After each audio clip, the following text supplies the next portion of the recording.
नमस्कार. मी यशवंत निवृत्ती दानाने मौजे लोणंदगावचा कायमचा रहिवासी आणि हे माझे सहकारी मित्र जमीर महबूब शेख.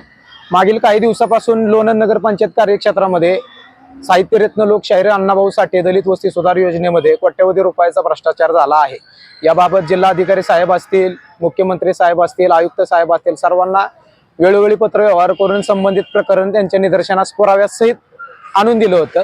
त्या अनुषंगानं आज जिल्हा प्रशासनाच्या वतीनं माननीय तेवरे साहेब म्हणून चौकशी अधिकारी या प्रकरणावर चौकशीसाठी लोणंदमध्ये आले होते. दरम्यानच्या कालावधीमध्ये कागदोपत्री विविध ठिकाणी जाऊन आम्ही सर्वे केला. सर्वे अंती असं निदर्शनास आलं, साहेबांच्या निदर्शनास आणून दिलं, या ठिकाणी दलित वस्ती सुधार योजनेच्या माध्यमातून लाखो रुपयांचा निधी, कोट्यवधी रुपयांचा निधी कसा आणि कुठं चुकीच्या आणि गैरमार्गाने ठराव पास करून प्रशासकीय मान्यता घेऊन शासनाची आणि जनतेची दिशाभूल करून कसा हा निधी इतरत्र वेगवेगळ्या ठिकाणी योजनेच्या नावाखाली वापरला आहे हे त्यांना निदर्शनास आणून दिलं. त्याबाबत आज लोणंद नगर पंचायतीचे काही कर्मचारी सुद्धा उत्तर देण्यास उपस्थित होते.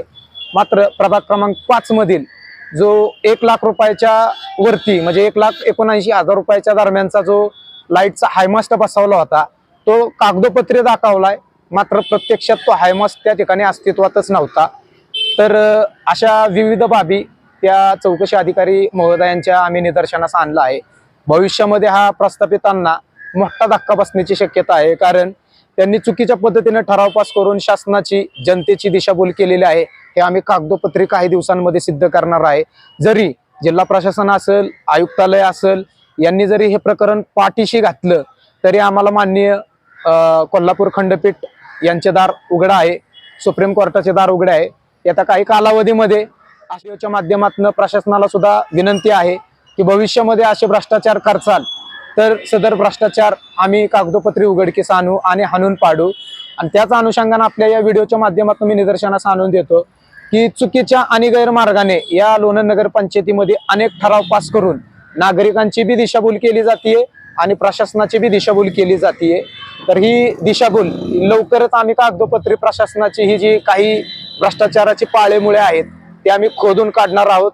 या चॅनलच्या माध्यमातून जनतेला सुद्धा आव्हान आहे की अशा प्रकारची कामं आपल्या निदर्शनास आली की त्वरित मान्य मीडिया पत्रकार असतील यांच्या निदर्शनास आणून देणे, तसेच काही लोणंदमध्ये जागरूक समाजसेवक आहेत यांच्याही निदर्शनास आणून देणे आणि या प्रशासनाची ही भ्रष्टाचाराची पाळेमुळे नष्ट करण्यास आपण सर्वांनी सहकार्य करावे अशीच या आपल्या पत्रकार महोदयांच्या आणि या व्हिडिओच्या माध्यमातून जनतेला माझी विनंती आहे. धन्यवाद.